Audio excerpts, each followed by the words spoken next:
So, what is encryption? Encryption is a method of protecting data by scrambling it into an unreadable format so it can only be decoded by intended recipients. Simple versions of encryption have existed for millennia, going back to Julius Caesar times where they were called Caesar ciphers, where they would shift each letter in the alphabet by a fixed number.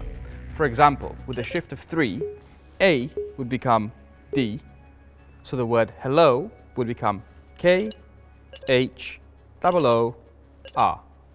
This is a version of a Caesar cipher, or what one would look like if it was handmade in 10 minutes, which is what happened. Modern encryption uses way more complicated algorithms, and here's how it works.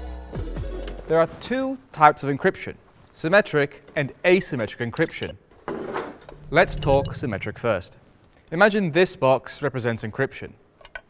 Once we put data in it, no one can see it. But the only way we can lock the box is using this key. This key is actually a long secret number that the algorithm uses to scramble and unscramble the data. For example, all the data on your computer, including emails and files you share, are represented as bytes, essentially just numbers. To make them unreadable, you can add a secret number to those, send them over, and the recipient can subtract the same secret number, if they know it, to recover the original data. So, as it travels through to the receiver, no one along the way can read or understand the data. It's locked. One key, or secret number, locks the box, and the same key, or a duplicate of it, is needed to unlock or decode it. Think of this as someone reversing the algorithm. They need to know the original number, but this only works if both sides already have the same key. And that's the tricky part, getting the key there securely. And that's where asymmetric encryption comes in. For asymmetric, there are two different keys that are a pair. A public one that anyone can have and use, and a private one that only the receiver has. And everyone has their own pair of keys. I have mine, you have yours, Bob, Jim and Sally all have theirs. So if I was the receiver, I would share my public key with anyone who wants to send me a secure and encrypted message. They then will use that key to lock their message. However, the public key cannot reopen the box. It can only lock it in there. The only key that can open this box is my private key.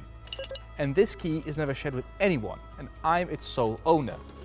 These two keys are mathematically tied together using a really complicated algorithm that we won't cover in this video. These algorithms are extremely hard to reverse. So, when you use a combination of both symmetric and asymmetric encryption, you get an even stronger encryption model. Lock it, that's encrypted, put that in there, close that. Using this combined model allows you to benefit from both the speed of symmetric and the security of asymmetric encryption. And that's what's used in the Proton ecosystem. So, why encrypt everything? And why Proton? Encryption protects the contents of your data, the stuff that actually matters, like emails and files, chats, passwords. Anything and everything that's actually inside of these is encrypted. If someone were to intercept them, they couldn't see what's inside. Proton uses a combination of both zero access and end-to-end encryption. This means that we don't actually have your keys, which means we can't decrypt your files. Not Proton, not advertisers, nor the government can access your encrypted data. Only the sender and the receiver can actually see what's behind the encryption. The alternative is called server-side encryption. This is where providers like big tech hold the keys and can access your data on their servers. For example, if they're legally compelled. This also means your data is at risk if that server is hacked or breached. So, with the right encryption, your data doesn't just move securely, it stays yours.